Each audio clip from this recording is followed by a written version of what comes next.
Ned Nwoko, the husband to Regina Daniels, have criticized Natasha, Akpoti-Uduaghan'S husband, for not de-escalating the situation.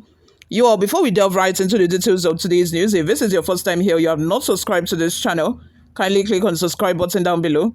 Also, give this video a massive thumbs up. That way, YouTube is able to recommend this video to other YouTube viewers all around the world. Lastly, please leave your opinions in the comment section below.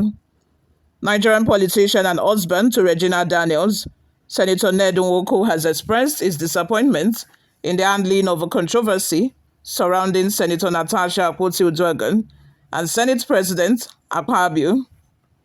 The senator took to X to share his views on the ongoing dispute, stating that her husband failed to de-escalate her sexual assault claims against the Senate president before it became a public issue.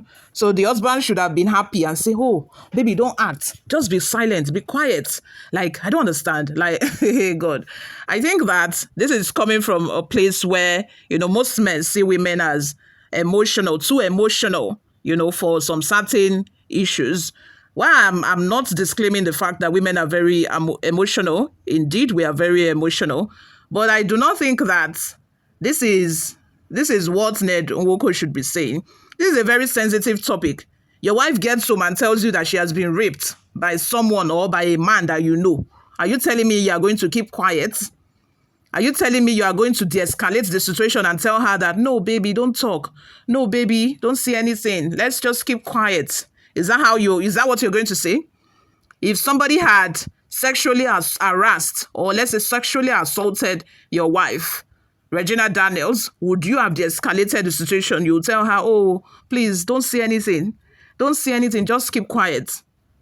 When we are talking of this de-escalation, when it comes to women being very emotional, I don't think this is what they're talking about. It is not pertaining to the issue of sexual harassment. Where even if you are going to tell your wife to calm down, you should be able to handle the situation as a man and let her know that I have handled it. It's not that you will now silence her and tell her to keep quiet. Nah. Anyway, moving on, the senator took to X to share his views on the ongoing dispute, stating that her husband failed to de-escalate her sexual assault claims against the Senate president before it became a public issue. I was also deeply disappointed by the reaction of her husband. I had expected him to find a way to de-escalate the matter to prevent it from becoming a full-blown crisis. When he sent me his statement and reaction, I told him exactly how I felt. If my wife were to be in such situation, I would do everything possible to resolve the issue privately, to manage it in a way that does not cause further division. So you still be friends with the person that sexually assaulted or harassed your wife.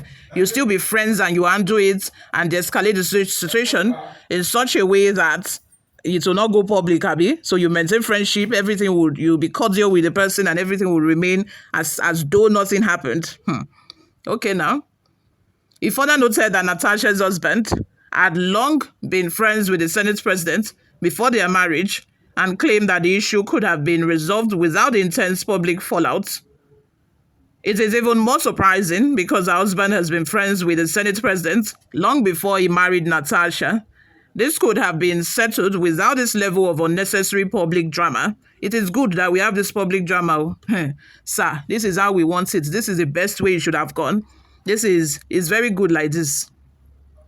He also debunked the notion that Natasha's suspension from the Senate was a cause of gender-based suppression.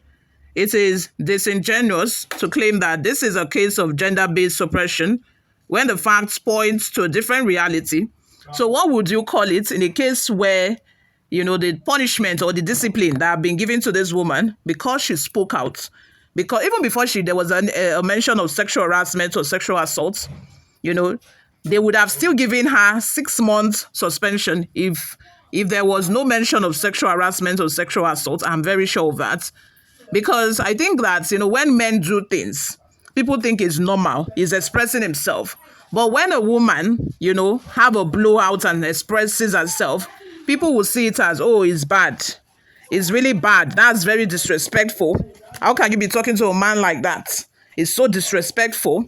But when it comes from a man, people see it as that they are men. Now it's man thing. It's man thing. They are men. I've been not seen they happen. But because this is coming from a woman, people see it as, oh, it shouldn't have happened. It shouldn't have happened. This is, is bigger than a mouth, something like that. The same Akpabio is giving an order for her to be suspended for 6 months. Let's not forget, once fought because of seats in the house as well. He once fought because of seats. So tell me, is this is this about gender or not?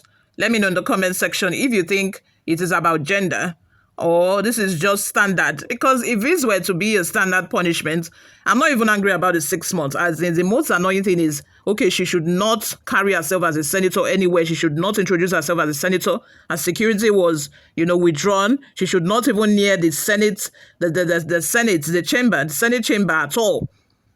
Like, well, what's happen? From where to where? Anyway, moving on. The real danger is allowing the rules to be bent simply because a particular lawmaker chooses to play the victim card when confronted with the consequences of their actions. This is not about suppressing opposition or silencing voices.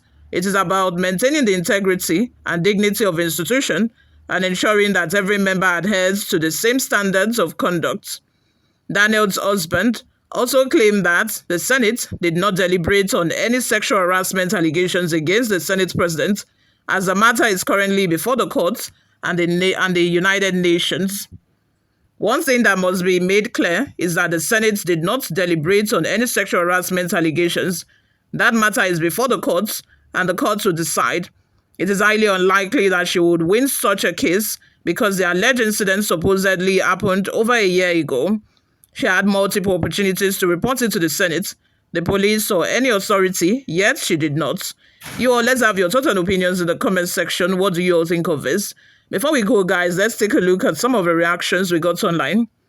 Gele says, thank you for this, your view. It's never late for Natasha's husband to use a landing ladder for his dear wife by withdrawing every case surrounding the circumstances and apologizing to the Senate. Simple. Apologizing that his wife got sexually harassed. Hey, God. Jesus. Anyway, Josephine says, Siwu specializes in assembling voiceless females, schooling a husband to an empowered woman. I see the full meaning of life, no balance. Francis Okeme says, you people are not ashamed of scandal because everything about you people is never straightforward. Otherwise, land grabbers and oppressors of the people have no right to be talking like this. Ifeanyi Chukwu says, the man is a woman rapper. It all goes to show that the man of a house had lost total control of a woman called Natasha Akpoti. Make on her show the yeye woman rapper. Lastly, a comment from Ifeanyi says, de-escalate what? I think Nigeria will continue to cover crime.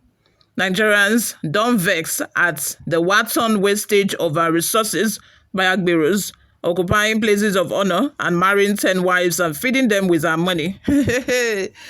Ned Nwoko don't collect stray bullets. Nowadays, if you do anyhow, you see anyhow. You all, let's have your thoughts and opinions in the comment section. Thank you very much for always listening and watching, guys. I will see you all in my next video. Bye for now.